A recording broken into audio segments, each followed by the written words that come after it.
Good morning students. आज हम करेंगे ड्रॉबैक्स और limitations of Dalton's atomic theory. Students, हमने पढ़ा कि डाल्टन की थ्योरी जो है काफ़ी यूज़फुल है और इसके बारे में हमने सारे पॉइंट्स पढ़े, इसकी पोस्टुलेट्स। तो लेकिन इसकी जो हैं कुछ लिमिटेशंस भी हैं, कुछ ड्रॉबैक्स भी हैं। इसमें सबसे पहले हम इसकी ड्रॉबैक्स की ओर देखते हैं।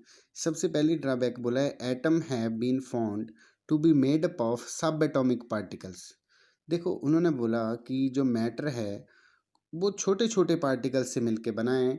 और पहली पोस्टुलेट थी ये, मेटल बहुत ही स्मॉल पार्टिकल से मिलके बना है और उनको बोलते हैं एटम्स। उन्होंने बोला कि एटम से छोटा कोई पार्टिकल है ही नहीं। लेकिन हमने Thomson's model, Bohr's model, Rutherford model, उनमें हमने देखा कि एटम से छोटे छोटे पार्टिकल्स भी होते हैं जिनको सब एटॉमिक पार्टिकल्स बोलते हैं, जैसे इलेक्ट्रॉन्स, प्रोटॉन्स, न्यूट्रॉन्स।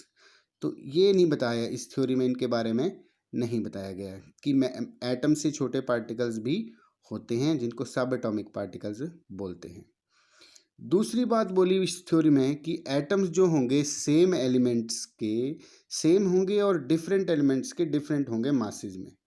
यानी कि एक एटम के एलिमेंट्स एक जैसे ही होंगे।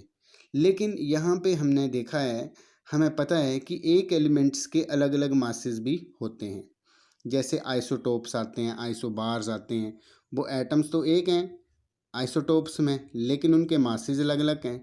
डिफरेंट में देखो, एटम्स डिफरेंट हैं और उनके मासेस सेम सेम हैं। तो ये बात भी इसमें नहीं बताई गई है। अगली बात जो है, बोला atoms of different elements may not always combine in simple whole number ratio to form molecules और कंपाउंड।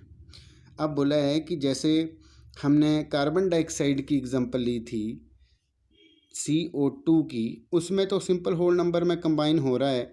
जैसे कार्बन का 12 और उसका आता है 32, तो 4 से कट जाएगा, 4 3 का 12 और 4 8 का 32, तो 3:4 आ रहा है। लेकिन जब हम ग्लूकोज की बात कर रहे हैं तो इनका कितना आ रहा है, 12 22 11। ये 11 तो 22 से डिवाइड हो जाता है, लेकिन 12 नहीं होता है। तो इस तरह ये सारे होल नंबर्स में नहीं होते। एक और ड्रॉबैक है जो बोला है कि एटम को हम ब्रेक नहीं कर पाते। ये बात तो सही है कि atom matter can neither be created nor be destroyed, लेकिन वो यहाँ नहीं बताया है कि एटम को भी बोला है कि नो लॉन्गर रिमेन डिस्टिंग्विश्ड। मतलब एटम को भी हम बहुत सारे न्यूक्लियर रिएक्शंस करते हैं और न्यूक्लियर रिएक्शंस में अल्फा डीके और बीटा डीके जो होता है, जिससे एटॉमिक बॉम्ब बनाया जाता है, उसमें एटम को ही ब्रेक किया होता है। एटम को ब्रेक करके आगे नए एटम्स में बदला जाता है। तो ये बात भी पूरी तरह जो वो सही नहीं हुई। हालांकि इसके अलावा ये थ्योरी जो थी जो बहुत ज़्यादा सक्सेसफुल रही है। तो ये आपने ज़रूर करना है, drawbacks of Dalton's atomic theory. Thank you.